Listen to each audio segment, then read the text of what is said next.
اور اسی ضمن میں نے قرآن کریم کی اس آیت کو تلاوت کیا جو اولیاء کرام کے تعلق سے قرآن کریم کے 11ویں پارے میں موجود ہے۔ اللہ کریم قرآن کریم میں ارشاد فرماتا ہے، الا خبردار، بے شک اللہ کے ولیوں کو نہ کوئی خوف ہوتا ہے نہ ان پر غم۔ سب سے بڑی بات یہاں یہ ہے کہ قرآن کریم کا یہ قول کہ اللہ والوں کو کوئی غم نہیں ہوتا، کوئی خوف نہیں ہوتا، اس کی اہم وجہ یہ ہے کہ وہ صرف اپنے دل میں اللہ کا ڈر رکھتے ہیں۔ کس کا ڈر رکھتے ہیں؟ رب نے قرآن کریم میں ارشاد فرمایا، یا ایھا الذین آمنوا اتقوا اللہ وابتغوا الیہ الوسیلہ، اے ایمان والو اللہ سے ڈرو اور اللہ کی راہ کے لیے وسیلہ تلاش کرو۔ اور وسیلے میں اولیاء کاملین سے معتبر وسیلہ آپ کہاں تلاش کریں گے؟ خدا کی بارگاہ میں اپنے اعمالوں کو مقبول کرانے کے لیے اولیاء کرام کی بارگاہوں میں جانا، ان سے ان کے وسیلے سے دعا مانگنا، یہ شرم درست ہے۔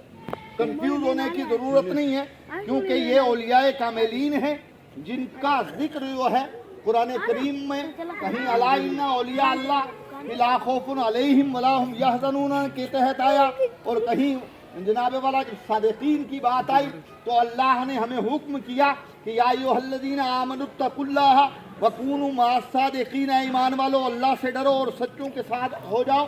اور کہیں اللہ نے یہ فرمایا کہ وہ لوگ جن پر اللہ نے انعام فرمایا ہے، کہیں اللہ نے یہ فرمایا انعم اللہ، جن پر اللہ کا انعام ہوا ہے، انعم اللہ علیہم من النبیین والصدیقین والشہداء والصالحین، کہہ کے اولیاء کاملین کو اس زمرے صالحین کے میں لا کے اللہ نے ہم سب کو یہ کہا کہ آپ میرے دوستوں کی بارگاہ سے ہو کر میرے پاس آؤ گے تو تب مل جائے گا، ڈائریکٹ نہیں مل سکتا ہے۔ کہتے ہیں نہ دیکھیں، ان کے قد نہ دیکھیں، مدینے میں بیٹھے مصطفیٰ کو دیکھیں کہ ان کی آل کے فرق۔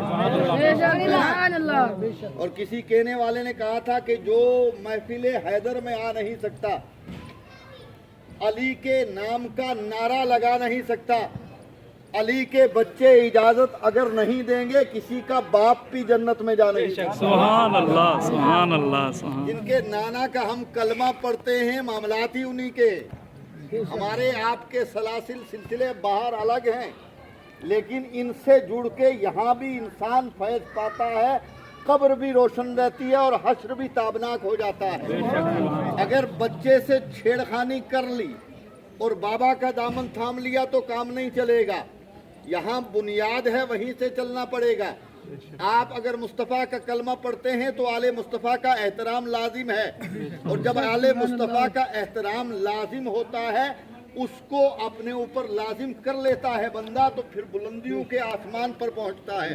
میں اپنی بات کو روک کے اگلی بات کہنا چاہتا ہوں۔ میں چاہتا ہوں کہ چند جملے آج پہلی بار میں اس موضوع پر شاید آپ حضرات میں ڈسکس کر رہا ہوں، اولیاء کرام پر، سادات کرام پر۔